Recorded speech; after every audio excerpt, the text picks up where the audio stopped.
Plating হবে। আর দেখো বড় আলুটাকে দিল কেটে, দেখুন এই গেল আলু, ডিম, এই যাচ্ছে চিকেন, লেগ পিস।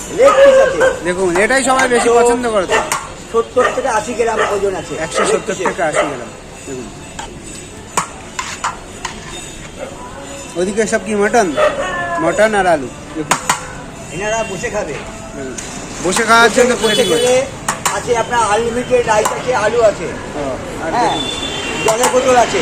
আর পার্সেল নিলে নেই, পার্সেল বসে গেলে আবার জলের বোতলও দাও, যত খুশি আপনি খেতে পারেন। দেখুন আনলিমিটেড রাইস।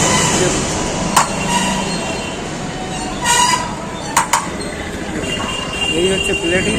দেখুন রাইস যাচ্ছে একদম ভরে ভরে রাইস যাবে কি কাকা, ভরে ভরে ভরে ভরে যত খুশি খেতে পারবেন আপনি। তারপরে দেওয়া হবে পেট ভরে। হ্যাঁ সারাদিন বসে প্রথমে হবে প্লেট ভরে, তারপরে হবে পেট ভরে। দেখুন এই হচ্ছে বিরিয়ানি। দাম হচ্ছে এটা 170, তাই তো? ডিম আছে বলে।